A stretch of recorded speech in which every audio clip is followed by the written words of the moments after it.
Hello guys, स्वागत है आपका आपके अपने चैनल नॉलेज में। तो इस वीडियो में मैं आपको बीए प्रोग्राम थर्ड सेमेस्टर की पॉलिटिकल साइंस की फर्स्ट यूनिट समझाऊंगी, जिसका नाम है तुलनात्मक राजनीतिक विश्लेषण की प्रकृति, विषय क्षेत्र और पद्धतियाँ। यानी कि हमें इस यूनिट के अंदर पढ़ना है नेचर, स्कोप और मेथड्स। किसका? कंपैरेटिव पॉलिटिक्स का। तो इसके अंदर सबसे पहले हम इसका कुछ बेसिक इंट्रोडक्शन जान लेते हैं, जिसे हम प्रस्तावना भी कह सकते हैं। 21वीं शताब्दी में तुलनात्मक राजनीतिक विश्लेषण का जो रूप आज हमारे सामने है, वो एक लंबे घटनाक्रम का परिणाम है। यानी कि आज जो हम 21वीं शताब्दी में जी रहे हैं और जो तुलनात्मक राजनीति के विषय को देख रहे हैं, वो एक लंबे घटनाक्रम का परिणाम है। यानी कि जो तुलनात्मक राजनीति है, यानी कि जो तुलना करना है, वो जब से ही स्टार्ट हो चुका था, जब से कि मानव का इतिहास शुरू हुआ था। देखिए, अब किसी भी इंसान को अपने समाज में रहने के लिए नियम कानूनों की आवश्यकता पड़ती है, नहीं तो लड़ाई झगड़े और संघर्ष जारी रहेंगे। इसीलिए जो उन पर शासन करने का तरीका है, वो काफ़ी पहले से ही आ चुका था, जिसमें तुलना भी शुरू हो गई थी। तो यानी कि ये जो तुलनात्मक राजनीति का विषय क्षेत्र है, ये एक लंबे घटनाक्रम का परिणाम है। और इस समय अवधि में भी, यानी कि 21वीं शताब्दी में भी, इसने कई सैकड़ों उतार चढ़ाव सहे हैं। और आज भी ये नहीं कहा जा सकता कि ये अपनी परिपूर्णता को प्राप्त कर चुका है। यानी कि अभी भी ये नहीं कहा जा सकता कि ये पूरी तरीके से विकसित हो चुका है। हम यह जरूर कह सकते हैं कि तुलनात्मक राजनीति संक्रमण काल की अवस्था में है। यानी कि आज भी ये जो तुलनात्मक राजनीति है, ये संक्रमण काल की अवस्था में है। यानी कि अभी भी इसमें उतार चढ़ाव होते रहते हैं, बदलाव होता रहता है। इसका जो विषय क्षेत्र है, इसमें परिवर्तन होता रहता है। आज भी तुलनात्मक राजनीति की प्रकृति एवं क्षेत्र में लगातार विकास, बदलाव और असंतोष की स्थिति बनी हुई रहती है। वैश्वीकरण के इस दौर में विश्व के तमाम देशों में पारस्परिक सहयोग और आत्मनिर्भरता बढ़ी है। देखिए, ये वैश्वीकरण का यानी कि ग्लोबलाइजेशन का दौर चल रहा है।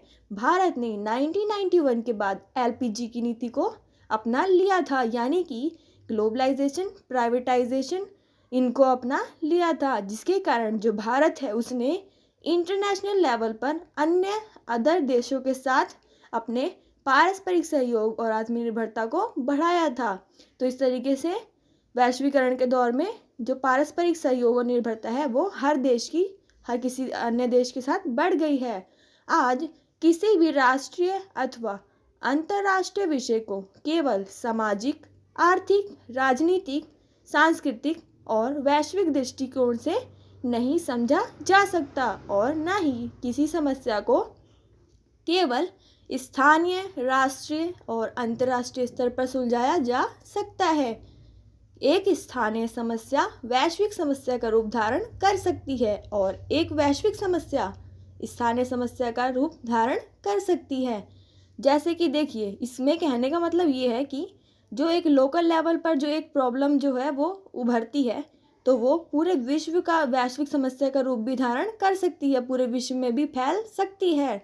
और जो एक वैश्विक समस्या है, वो एक स्थानीय समस्या का रूप भी धारण कर सकती है।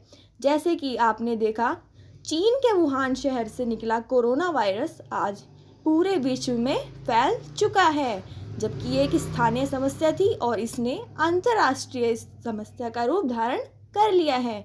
तो इस तरीके से जो तुलनात्मक राजनीति है, उसके विषय क्षेत्र में परिवर्तन होता ही रहता है समय अवधि के दौरान। तो अब हमारा नेक्स्ट पॉइंट है तुलनात्मक राजनीति का अर्थ।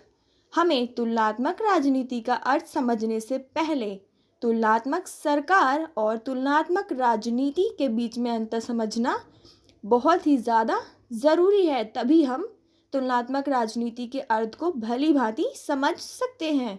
देखिए, जो तुलनात्मक सरकार होता है यानी कि कंपैरेटिव गवर्नमेंट, इसके अंदर औपचारिक संस्थाओं की तुलना की जाती है, जैसे कि विधान पालिका, कार्यपालिका, न्यायपालिका इत्यादि।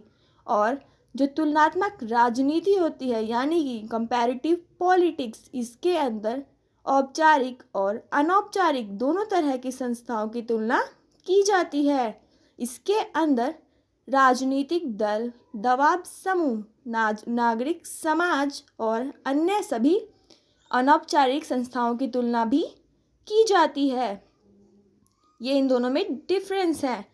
जो रोनाल्ड शिलकोट है वो कहते हैं कि जो तुलनात्मक राजनीति है इसमें सरकारों का अध्ययन किया जाता है।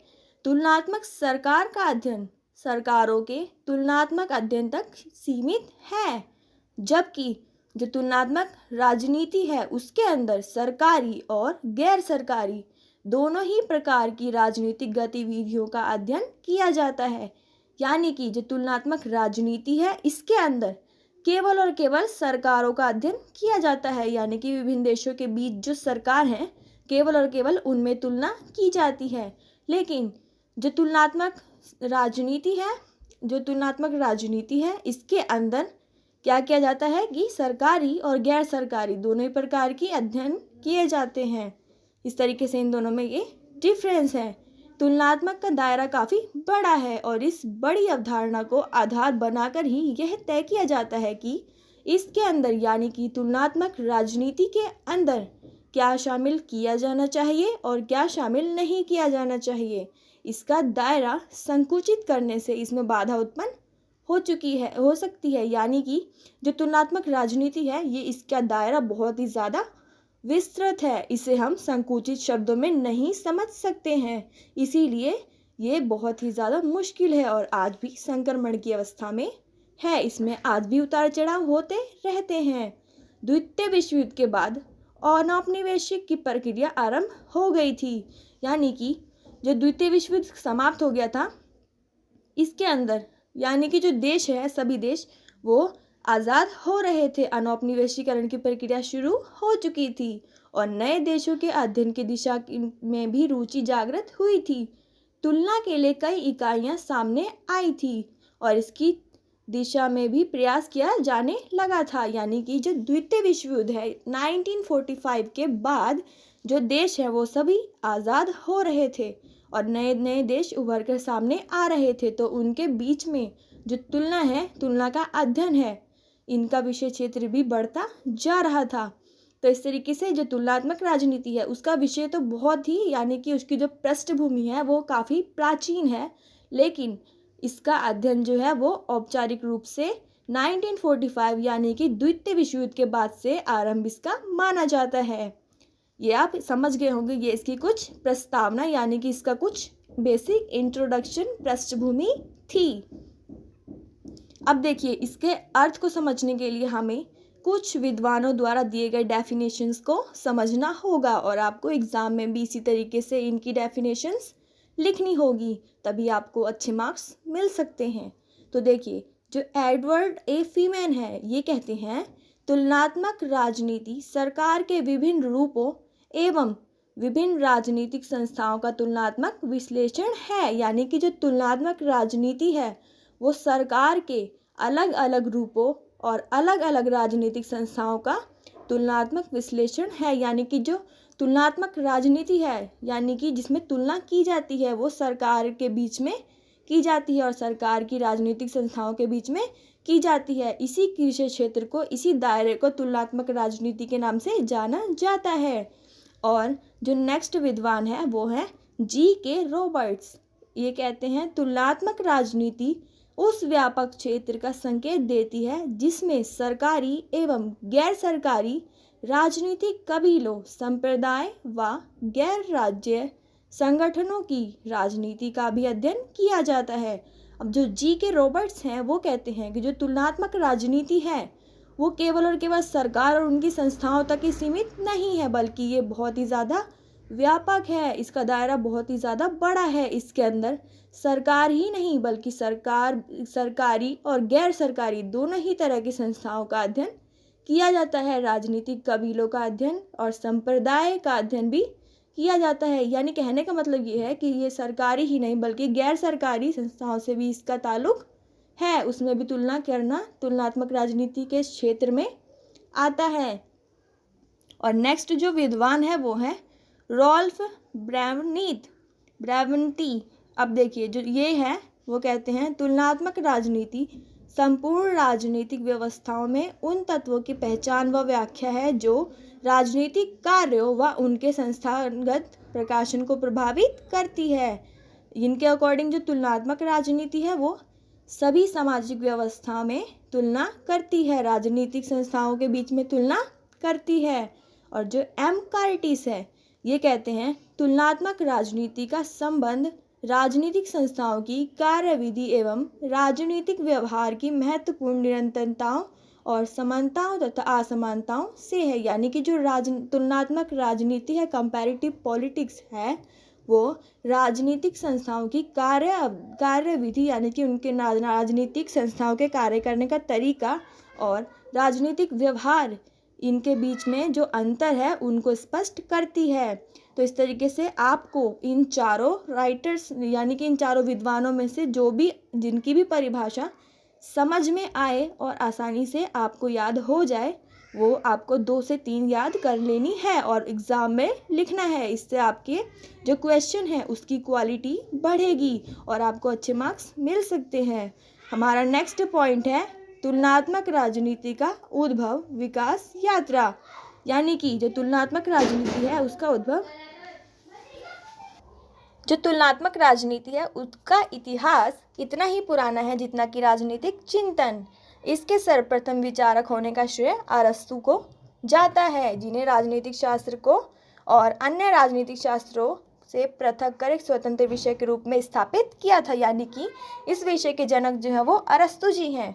अरस्तु ने तत्कालीन विषय में प्रचलित 158 देशों का संविधानों का अध्ययन किया और उनकी तुलना की।